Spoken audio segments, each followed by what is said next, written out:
let's get to the first anime that you recommended to me. Very, very interesting. And this might turn into a bit of a discussion, man, because when we first started talking, I don't know what review you wrote. I commented on one of your reviews. I can't remember right now. Sorry. I can't remember either which one it was.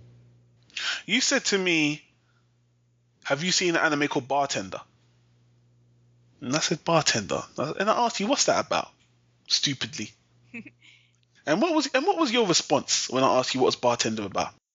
It's basically about alcoholic drinks. It basically goes through and talks about all these different alcoholic drinks that the bars serve and the story behind them.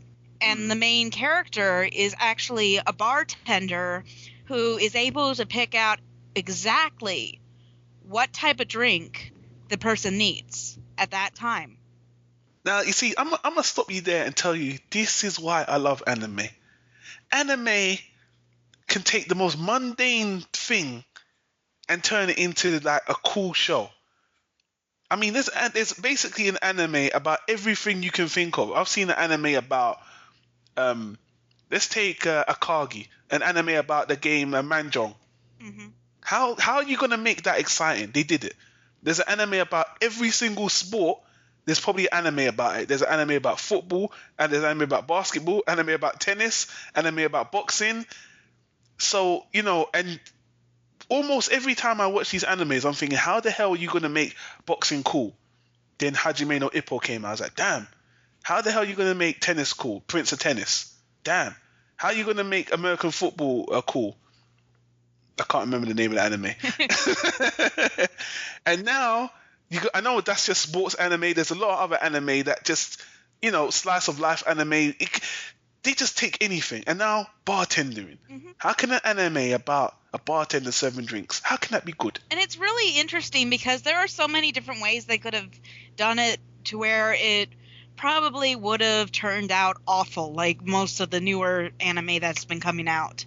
But this one is very simple. It's very, very low key and very soft feeling. It sounds awful. Let me just be honest with you. When you first told me about this, I thought, why would I want to watch an anime about guys going to the bar to drink?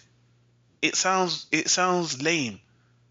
I want to go and have a drink. I don't want to watch someone else go and have a drink. It sounds fucking ridiculous. But after watching it myself, once again, like I said, anime has a way of telling a story in a way that's very interesting. So since you got me into it, I want you to kind of describe a typical episode. So episode 1, I think this is the episode where I think that the first episode's about a guy who's trying to make his own bartending lounge in his hotel. I believe that was the first one. Yeah. And he thinks all bartenders are just useless. They're stupid. I think he hires 3 bartenders and he tells them to each make him a drink. And they can't make the drink for him. They can't make it right. When he tastes it, it doesn't taste like what he wants. And he abuses them. He calls them a bartend or something. He calls it something short. And so the bartender that the anime is named after, he works in a bar called, is it Eden's Garden? What's it called? Eden's Hall. Eden's Hall. It's a little hole in the wall. And it's just, he's there on his own. It's very small, very cushy. He walks in and he's a good looking, kind of Bishonen looking guy, pretty boy. He looks young. Mm-hmm. And you sit down and this guy, he's a bit slick serving you these drinks, listening to your problems. And like you said before, he seems to have a drink for your situation. Well, he's very personal with the people that come in.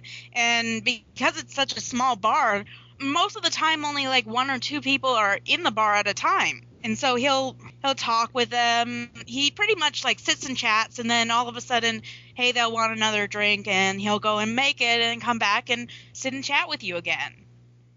It's almost like a best friend going to a bar with you, where you guys would just sit and chat and talk and drink however many drinks that you want to drink.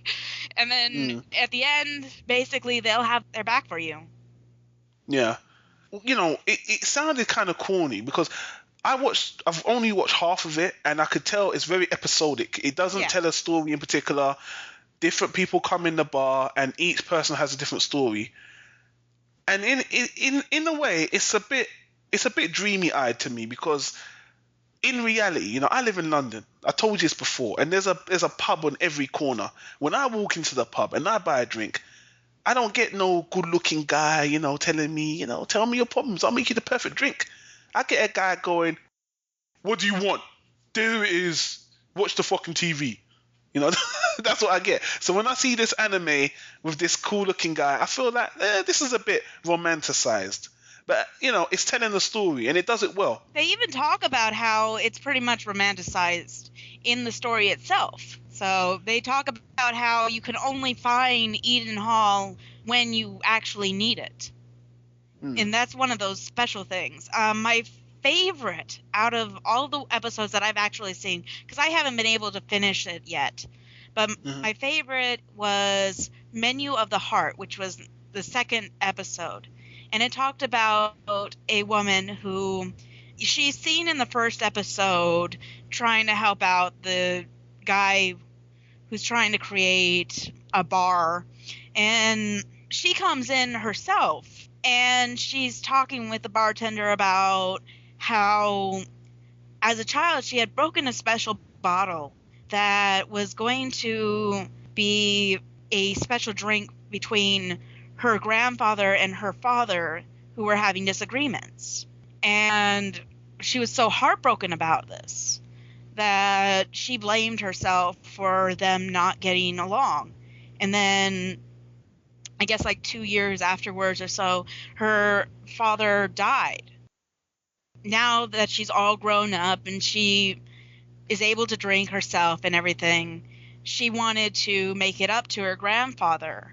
And she asks the bartender, can you help me figure out what type of drink it was? And she describes the bottle to him, and he figures out the exact bottle by her story and what she explains to him about how the bottle was shaped.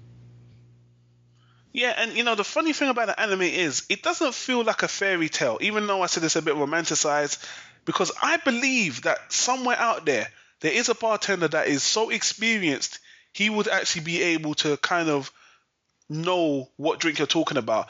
And the way that he does it, it's not out of it's not preposterous. It does make sense. It's realistic. He does say the way you describe the shape of the bottle and the taste of what your grandfather likes is probably this. Yeah.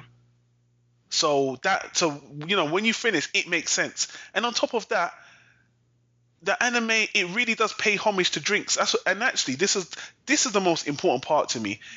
It tells the story about the origins of the drink itself, and this is not fiction. It's all true. It tells you. I watched a story about how they made the margarita, and the story is really great. You're like, damn, this actually happened, and it's 100% true. So, I want to wrap this up by saying, it might sound like it's an anime for alcoholic enthusiasts or something, but to be honest with you, it just sheds the light on how alcohol and some of the stories of how drinks are made are actually interesting, and how it helps these people in their lives heal in a way. It's really, I know it sounds sappy, people. I know you're listening thinking, oh my god, come on, man. But you know what?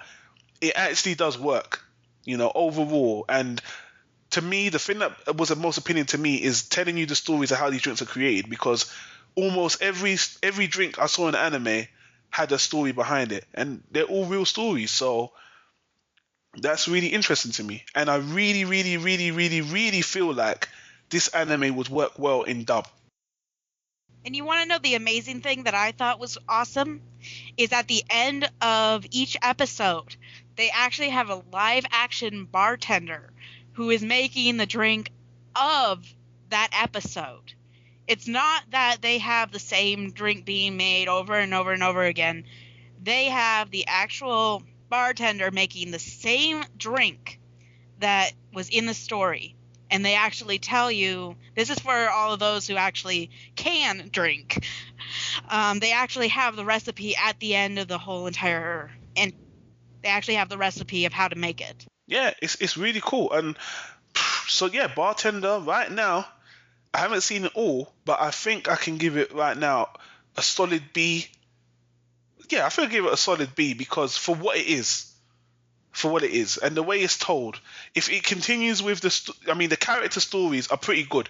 Some of them are a little bit romanticized. Like there was one about a couple that were kind of on the verge of breaking up, and the bartender with his suave and he kind of got them back together. I was like, if you see a good-looking bartender fixing up your marriage, you're probably going to leave your husband for this guy. You're not going to want to get up, But anyway, Bartender, I'm glad you brought that to my attention. It seems like a cool anime, and I really think it's an anime that's geared more toward Western audiences, believe it or not. I think if it was dubbed, it would be a really good niche anime. I really wish that it will be dubbed at some point, and that they won't screw up on the dubbing too. I don't think they would, because the dialogue isn't so much, and but it was made in 2006. Yeah. So I don't know. It's been a while. I don't know. There might be an anime renaissance in about 20 years, and maybe anime will become the hottest thing, and all these old titles will get dubbed. Well, if you think about it, if Panty and Stocking can be dubbed now, this can probably be dubbed soon. Nah, Penny and Stocking. Yeah. No, my God. We've spoken about anime so many times on the podcast. Anyway, I have to say that this is actually a Hall of Fame one for me, because I so enjoy it. Damn. Girls love alcohol, don't they? No, it's the bartender and how he explains everything. I'm a history buff for some of the stuff.